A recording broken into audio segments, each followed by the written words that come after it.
the corona. You know, I saw the models, I showed the model, and it was remarkably similar. You know, I saw these streamers, these magnetic structures coming out like glows in specific directions, just like we expected. So I'll look for the analysis before we claim victory, of course. But the other one is that spectrograph you, Mike, you know, ran on board.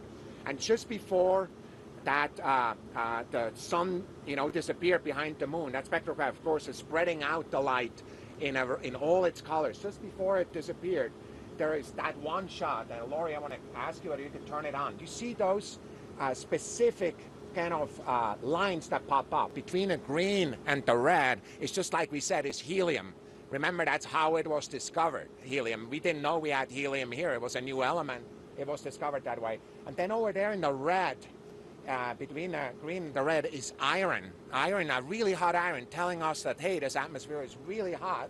And then a little bit over, it's another line, red. Well, what is that? Well, it's hydrogen. Well, so even though it's really hot up there and only 1 in a million or 10 of million particles are neutral, it's still visible in that one shot that you saw.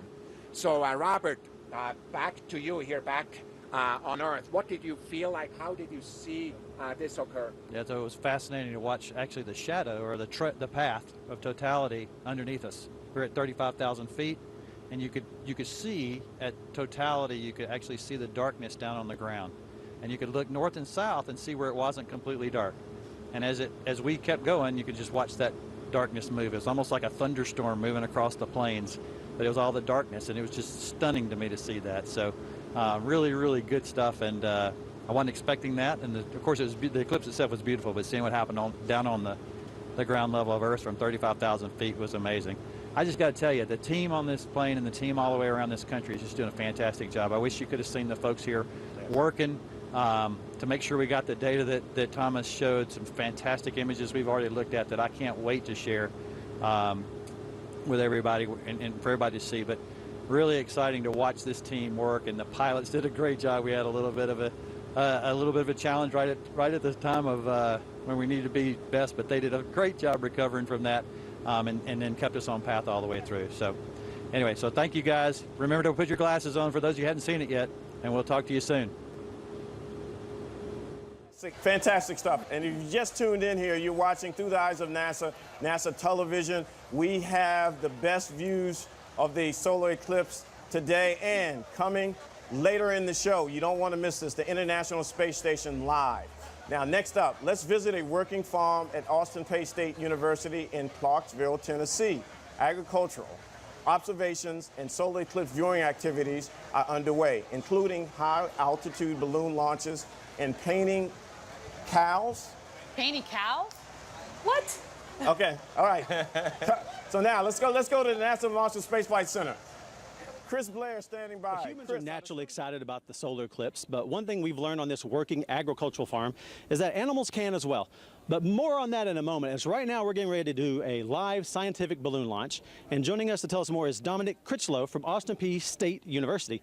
Thanks for joining us. We appreciate it. So tell the crowd and our audience a little bit about the scientific payload you have on board. Yeah, thank you for having me. Today we're flying some still image equipment, and we're going to be taking images of the ground in different wavelengths. And we're also flying live streaming equipment, so we can live stream the eclipse looking downwards and looking around, and at 100,000 feet, which is higher than any plane has ever gone. We're also flying some biological samples with NASA Ames, and then our trackers so we can have a successful recovery. Okay, and they've just released your balloon, so let's talk about the NASA science and the biological samples. Explain more. So NASA Ames has contacted us and all of the other teams that are going to be doing launches today across the whole path of the eclipse.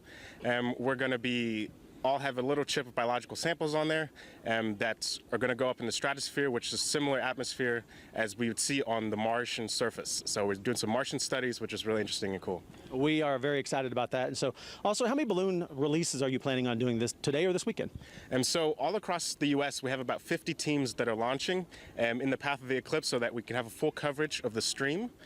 And on the site today, we have 3 launches from 3 different universities. And we're just really excited to be here and hopefully all successful launches. All right, so finally, these balloons do go up and they come back down. And so what's some advice if anyone finds one of these payloads out and about across the country? What's a tip you would tell them? If you find it, leave it there. maybe take a picture because it's kind of cool to see something land in your backyard from research.